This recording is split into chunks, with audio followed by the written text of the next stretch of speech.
I put out this video last week on how to layer tracks like a pro, and I'm super proud of that video, but about a day after it went out, I thought, I completely forgot about an entire type of track layering that I use in just about every song that I work on. So we're going to fix that today. Now, just about every song that you make in your lifetime, there's going to be some moment in that song where the energy just kind of dips. And sometimes that dip is important and we need it. And sometimes that dip is the difference between someone enjoying your song and someone skipping your song. And so one pass, just listening through and assessing what we should be doing with those little moments in our songs can be the difference between an okay song and a song that really feels done and feels professional and finished. So today I want to walk through a framework of how to think about those little moments in our song and exactly what types of layers are appropriate that we can use to fill those little sections in. Now, in some ways, I'm actually glad that I forgot to talk about this last week, because last week was all about the fundamental foundational track layering techniques and concepts that you have to understand to get a professional production.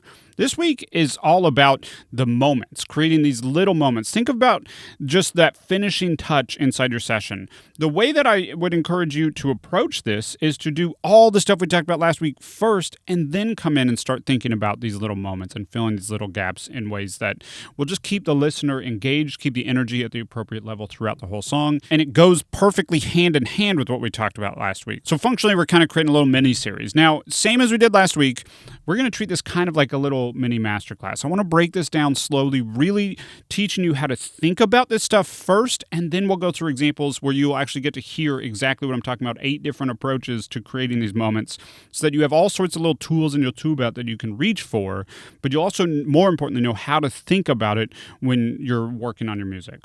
Okay, let's start with how to decide if you need to be adding these. So we're talking about those little gaps in your songs, the end of a verse vocal phrase where there's just this little extra second before the next thing happens. Should you fill that or should you leave it? We're also talking about the 3rd, 4th, 5th repeat of your chorus in your song. Should you add a new element there to create another moment to increase the energy, to keep the listener engaged, things like that?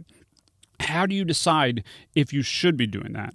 Well, I think the actual best way to decide if you should is by deciding if you shouldn't, right? Think about when are the times that you don't want to be doing that. And the first situation where you definitely do not want to be doing that is when it doesn't make sense in terms of the arc of the song. So if you always do everything, if you feel every little moment, if you have every little track that you possibly could for the entire song, then your whole song just becomes this big blob that is not fun or exciting. We kind of touched on that last week, but here we're really thinking even at a more zoomed out level. If you think of the arc of a song, generally speaking, you want to save some of your tricks for near the end. So maybe the second time your verse happens, if you have a similar verse structure and melody, you fill in some of these extra moments like we're going to talk about today. Or let's say you have the intro where you have some of these extra tricks in them to fill in the little moments to keep the energy a little bit higher, but then you don't do any of that stuff again till the very last chorus. Or let's say you have 3 choruses repeating at the end of the song. Well, maybe you do the first chorus totally normal, then in the second repeat, you add an extra flourish to make it a little bit more interesting, and then the third repeat, you really level it up in terms of what's going on in the song. If you think about it, if someone's hearing that chorus for the 3rd time in a row right at the end of the song, if you don't do anything to keep them interested, they're probably not going to be that interested unless you just wrote the absolute best chorus in the entire world, which even still, you could probably just make it an even better chorus by adding some extra fun stuff on top of it. So that's the first way. Think about the song arc. What makes sense in terms of where we are in the song? The second is when the emotional weight is the space. So if the lyrics are really heavy and you're intentionally leaving space for people to process and really feel the weight of the song, you have like a really emotional guitar solo that's really supposed to be making them feel something, and then you just add in little extra flourishes every moment, that's totally inappropriate. So sometimes that space is a part, right? So think about the emotion, the context of what's going on, and try to lean into that. And then third is when the groove is hitting, when it just feels good to just groove. We have some songs where we just write a groove. This is really uncomfortable for me. This is not my predisposition to music I listen to or music that I work on. But there's some songs that like you can just be doing that dun dun cat dun dun dun cat dun dun dun dun dun dun for a long time, and it just feels really good. Doesn't matter what your groove is, but if the groove is feeling good, you don't necessarily want to interrupt that just because it's boring to you. I do think novice songwriters, novice home studio musicians have too long where nothing is happening just as a whole. but that doesn't mean that that's never an appropriate thing. So when the groove is hitting, when it's feeling good, when it's feeling right without adding stuff, don't just put in stuff for stuff's sake. And then fourth and final, when everything you try just doesn't actually add. If it's not helping, sometimes it's hurting. So try stuff. Identify where these little moments are in your song. Do a listen through after you've gotten the song really fleshed out. Listen through where does it feel like there's a little lull. Try not just one thing, but a handful of things there. And again, I'm going to give you 8 little techniques you can try in these moments. Not all of them are going to be appropriate for every moment, but you're going to have several that you can reach for. Try a couple of them. Really see if you can find something that feels good in those moments. Some of them are subtle, some of them are more a whole thing, but try some things in those moments. And if you have tried stuff and you aren't getting anything that definitely is adding to it, then you can confidently not do anything in that moment. That's totally cool too, right? So we don't always have to fill something just because Colin said fill something. It's totally reasonable to leave a blank space just because you couldn't come up with something justified to put there. Totally valid, and I'd rather you do less. Sometimes less is more. But sometimes more is more, and we just need to accept that. Okay, let's go ahead and actually jump in and listen to some of these. Now, there's 8, there's kind of 9, but there's really 8, and they're roughly half and half. Half of them are things that you're actually going to be recording and adding, and then half of them are just production elements that you can do. So some of these are things you could actually do in the mix to just make the mix feel a little bit better, but some of them are ones that you actually need to record something. Let's check it out. So for all of these, I want you to just think of these as moments, just trying to create moments in our music. And this first one is just fills or flourishes, little melodic, little twists that are just fun and exciting and add something that just wasn't there before.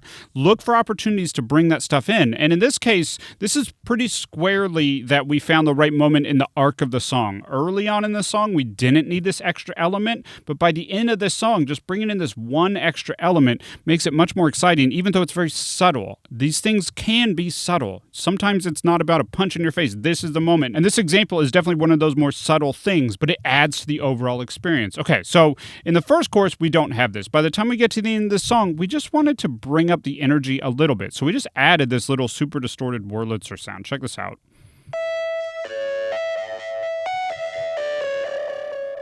Put in the context of the music. Speed it up a little bit.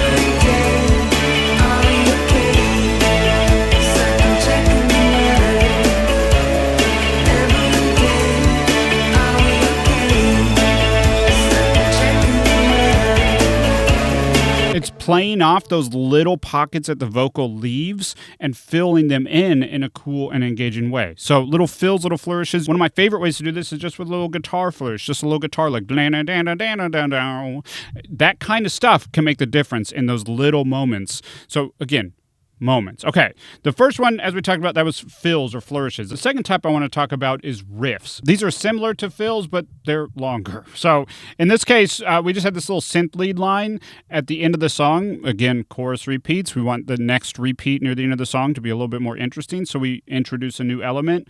And in this case, we use a synth line. So check this out here.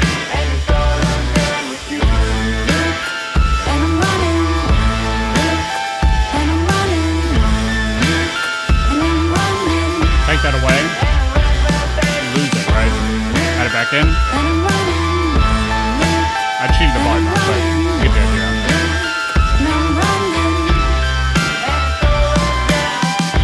So same kind of idea. We're trying to just add more stuff to fill in those little gaps. In this case, it's a longer riff that's not just in the little in-between moments, but the same idea. It's going to fill those little in-between moments, and it's going to create more of a moment as we get to this point in the song. And this song also has the third type in it, which is response, call and response, basically adding in that response to the song. So for example, in this chorus here, it's the same kind of melody over and over again. And to break it up and make it more interesting, at the end of the third repeat, we add a little response to the main chorus line. So check that out.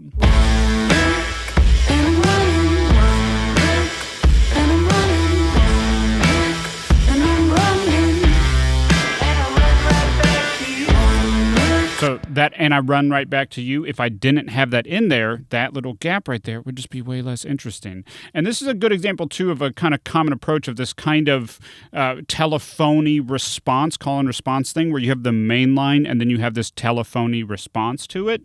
Again, if I just took those away and you just had the chorus as it was,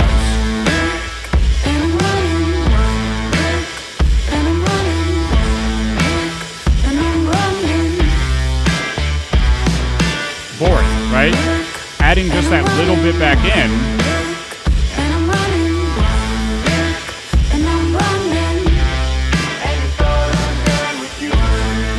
So the first version of the song didn't have that, and we just kept feeling like there's just something kind of missing here. And then it became pretty obvious what it was. We just did a little double vocal thing, panned one off to the left a little bit, one off to the right, and then also the male accompaniment is also singing lower up the middle. And we gave them this kind of telephony thing. And I'll run right back to you. Okay, now before we move on to number 4, if you like this video and you think it would be helpful to other people, could you leave me a comment down below and just say, these are some cool ideas.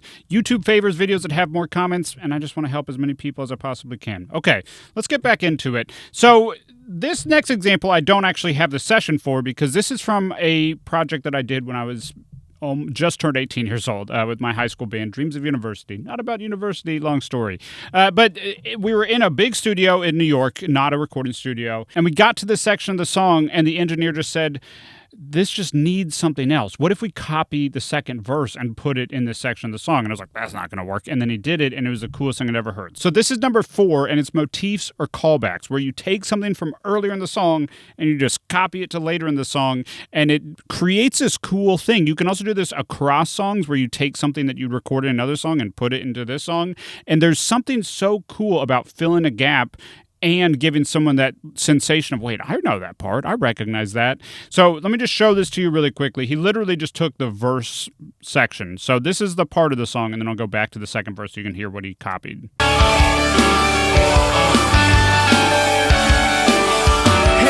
Breaks down. We're halfway there,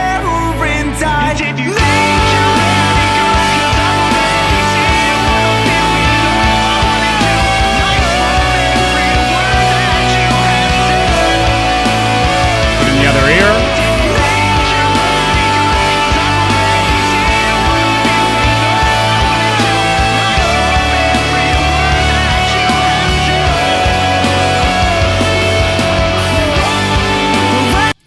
I mean, it works perfectly. And he literally, when he was doing it, he just looked for something that was the right length and kind of seemed like the rhythm that he would want. And he just tried it there. Again, just try things. And immediately we were like, that's exactly what we should do. And it's also similar to that little telephony kind of call and response thing. Almost, so this is playing into a lot of things. Let me show you where that actually happens the first time, just so you can hear how much he literally just took it from this section. it's if you think you're ready, girl, 'cause I'm ready. Just literally the same thing.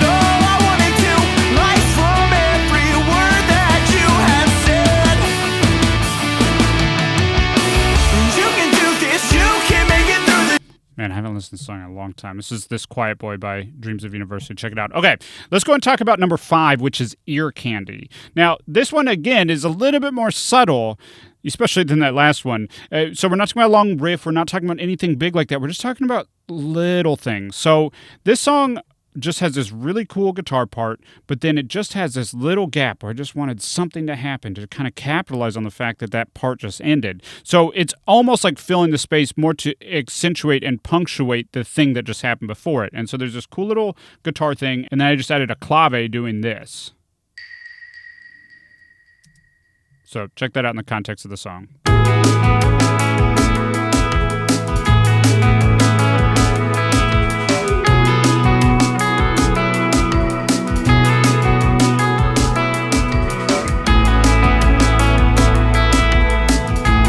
Ear candy. I just do that one time. The next time I actually don't do it because I intentionally leave space to go into the verse, right? Okay, so that's type 5, ear candy. And it could be anything, but percussion is a pretty good candidate for it, in my opinion. Okay, so those are all of the type where you have to add something. The next type I want to talk about are more on the production mixing side of things. And sometimes I dial these in while I'm actually working on the song, if it's really, really integral to the song to have it there while I'm working on it. Other times I'll just dial it in while I'm mixing. I might make a note, hey, here I want to have a long reverb tail or delay throw. So I already gave away the first two. The first one is a reverb tail, really accentuating a reverb tail for a specific moment to fill in space. So the most common version of this is in kind of a quieter section of a song, or if you're working on a quieter song that's more subtle, just extending or accentuating or bringing up the volume of a reverb tail in a key moment can be the difference between it being like and feeling like really kind of emotional. So in this example here, we just automated this synth end and I only go to this longer plate reverb, I think it's, a 9-second-ish plate reverb in this one section of the song. So check this out on this lead vocal here. He said I love you, then you called me by another name. He said I love you. It's subtle, but now that U extends for 9 seconds in its reverb. If we listen to just the vocals, it's going to be a little bit more obvious, and also mute that delay track. That's kind of wild right there. Okay, check us out. He said I love you, then he called me by another name. He said I love you.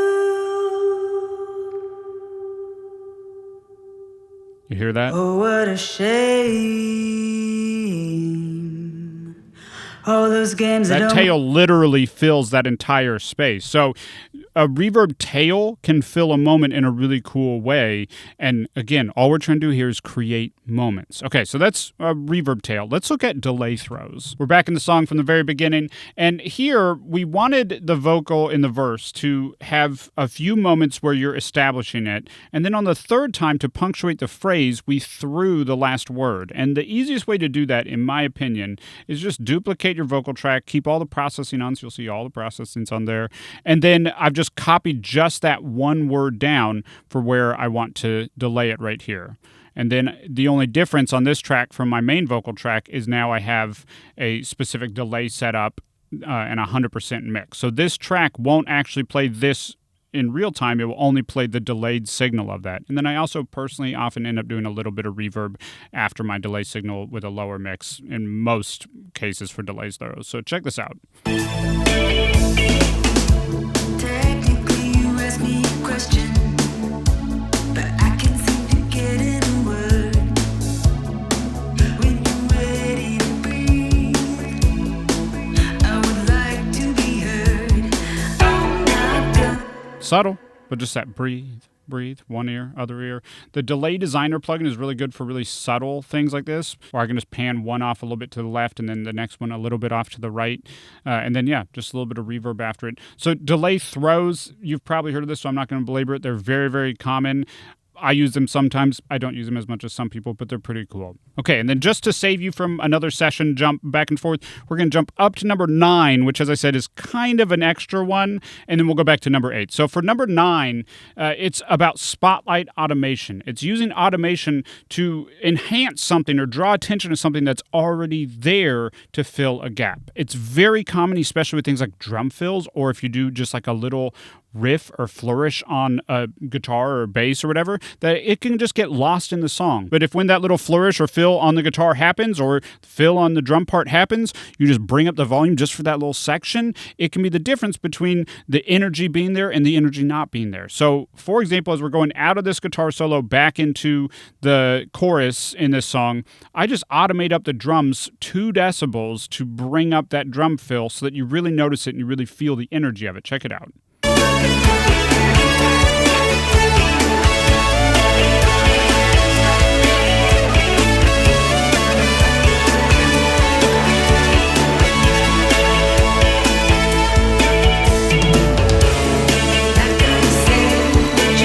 Subtle. Again, some of this stuff is subtle, but this can be the difference. I don't think people realize how often it's the little stuff that can really matter, especially the sparser your arrangement is or the less you have going on, the more appropriate it is sometimes to just highlight things by just bringing them up a little bit at key moments, and that might be the exact right answer for you. Instead of adding another track or doing a delay throw or doing something extra, just do something really subtle, but fill in those little gaps by just bringing in a little bit more energy or spotlighting a special moment. So spotlight automation, that's our little bonus number 9. Let's go and talk about number 8. Number 8 is swells. So this is where I just take something that happens. It's usually sustained like a dong on a piano. So for example, this little piano right here.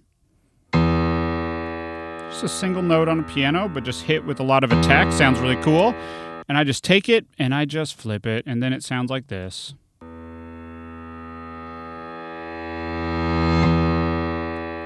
And it just helps fill in that little moment and increase the energy going into the next section. So check this out. You don't know that I'm not staying. Meet me at the spot on the corner. Exaggerate here. Reminds you of the bars back.